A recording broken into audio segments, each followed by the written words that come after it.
বিখ্যাত বিজ্ঞানী Albert Einstein তাত্ত্বিক পদার্থবিদ্যায় তার আবিষ্কারের জন্য তিনি বেশ সুপরিচিত। কিন্তু জানেন কি, তারও রাজনৈতিক জগতে প্রবেশের সুযোগ ছিল। সালটি 1952।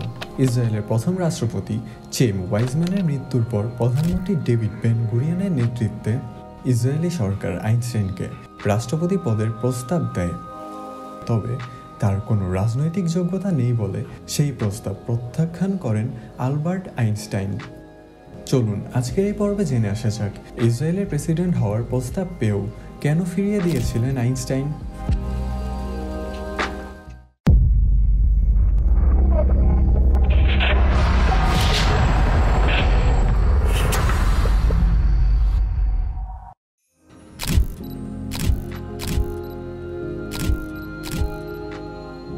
ইসরায়েলের মতো একটি ছোট দেশ বিশ্বের অনেক শক্তিশালী দেশকে তাদের শক্তি প্রদর্শন করেছে।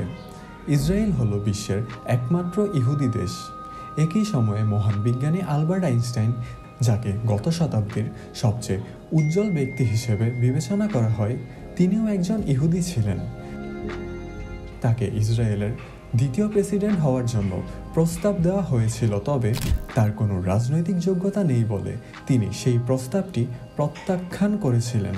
তার এই সিদ্ধান্তে অনেকে আপত্তি করলেও অনেকেই তার প্রশংসা করেছেন। আসলে আইনস্টাইন যদি ইসরায়েলের রাষ্ট্রপতি হতেন তবে খুব বেশি কিছু পরিবর্তন হতো না, কারণ যেহেতু ইসরায়েলের রাষ্ট্রপতির পদ সম্মানিত হলেও শাসন ব্যবস্থা সম্পূর্ণ থাকে প্রধানমন্ত্রীর হাতে। ইসরায়েল 1948 সালে নিজেকে স্বাধীন দেশ হিসেবে ঘোষণা করে। ইসরায়েলের প্রথম রাষ্ট্রপতি ছিলেন চেম ওয়াইজম্যান। 4 বছর পর অর্থাৎ 1952 সালে তিনি মারা যান। এরপরই শুরু হয় নতুন রাষ্ট্রপতির খোঁজ।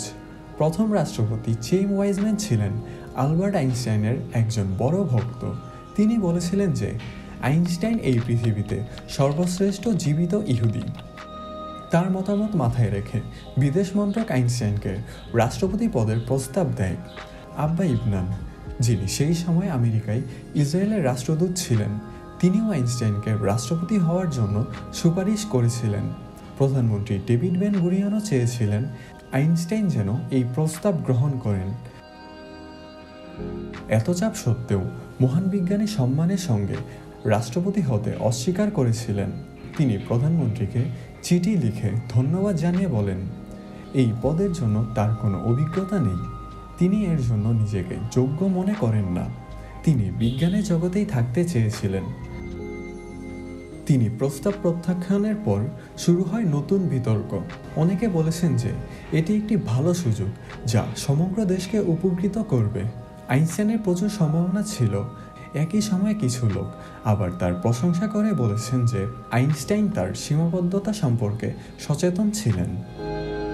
আজকের এই পর্বটি এ পর্যন্তই। এরকম নতুন জানা সব তথ্য জানতে চাইলে আমাদের চ্যানেলটির পাশে থাকুন।